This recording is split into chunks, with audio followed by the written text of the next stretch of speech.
तो दोस्तों ने अपने क्वार्टर 3 के नंबर को डिस्क्लोज कर दिया है। तो चलिए देखते हैं क्या है क्वार्टर 3 के नंबर्स के अंदर। डाटा लाख्स में है, मैं आपको क्रोर्स में बता रहा हूँ। तो देखिए पिछले क्वार्टर की बात करें तो पिछले क्वार्टर में कंपनी ने 40,015 करोड़ के आसपास का टोटल इनकम जनरेट किया था। पिछले साल देखें तो लगभग 38,803 करोड़ के आसपास, जबकि अभी देखें तो कंपनी का टोटल इनकम जो है वो 18,542 करोड़ के आसपास आपको देखने को मिला। तो कंपनी का टोटल इनकम जो है आपको गिरता हुआ देखने को मिला है साल से साल, क्वार्टर क्वार्टर दोनों। क्यों गिरा है? क्योंकि कंपनी को इन्वेस्टमेंट के थ्रू जो कंपनी हर क्वार्टर जो इनकम जनरेट कर रही थी वो इस क्वार्टर में नहीं हुआ है। क्योंकि पिछले 3 क्वार्टर्स आपको पता है, पिछले 3 महीने में आपको पता ही कि मार्केट की क्या हाल रही है। तो ऐसे में यहाँ पे देखें तो कंपनी का इन्वेस्टमेंट यहाँ पे कुछ नहीं हुआ है। 6,281 करोड़ का कंपनी को नुकसान ही उठाना पड़ा है इस क्वार्टर में। इसकी वजह से कंपनी का ये जो टोटल इनकम आपको देखने को मिला है, उससे पहले का प्रीमियम इनकम देखते हैं कंपनी का।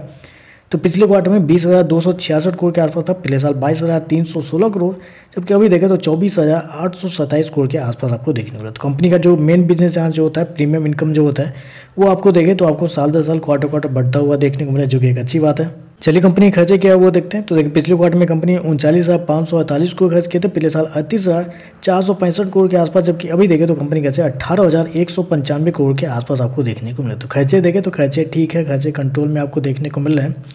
चलिए कंपनी का नेट प्रॉफिट पहले क्या निकलता है वो देखते हैं। तो देखिए पिछले क्वार्टर की बात करें तो पिछले क्वार्टर में कंपनी का नेट प्रॉफिट 529 करोड़ के आसपास था, पिछले साल देखें तो 321 करोड़ के आसपास, जबकि अभी देखें तो बढ़ के 550 करोड़ के आसपास कंपनी का जो प्रॉफिट है वो आपको जाता हुआ देखने को मिल रहा है। तो साल दर साल देखें तो साल दर साल कंपनी के प्रॉफिट के अंदर एक बड़ी तेजी आपको देखने को मिले, लगभग बोल सकते हैं आप 70% के आसपास का जंप आपको देखने को मिला है कंपनी के प्रॉफिट के अंदर साल दर साल। वहीं अगर क्वार्टरली बेस पे जाते हैं तो क्वार्टरली बेस पे भी कंपनी के प्रॉफिट के अंदर लगभग 6% के आसपास की तेजी है। तो कंपनी का प्रॉफिट देखें तो आपको साल दर साल क्वार्टर क्वार्टर बढ़ता हुआ देखने को मिल रहा है। कंपनी ने शो किया लगभग 550 करोड़ के आसपास का प्रॉफिट इस क्वार्टर में, जबकि मार्केट का अनुमान था लगभग 436 करोड़ के आसपास। तो यहाँ पे देखें तो मार्केट के अनुमान से कंपनी का प्रॉफिट बहुत ज़्यादा बेहतर आपको देखने को मिल रहा है।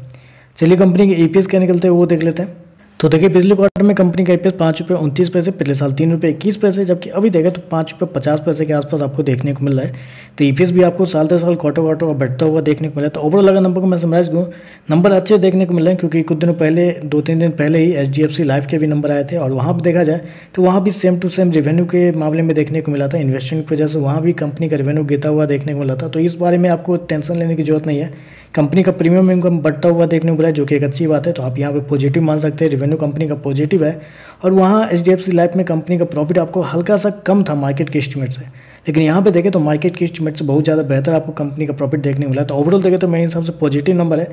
बाकी देखते हैं मार्केट का कैसा रिएक्शन आपको देखने को मिलता है। आज के लिए बस इतना ही। वीडियो पसंद आया तो लाइक कीजिएगा, साथ में साथ चैनल को सब्सक्राइब जरूर कीजिएगा। धन्यवाद।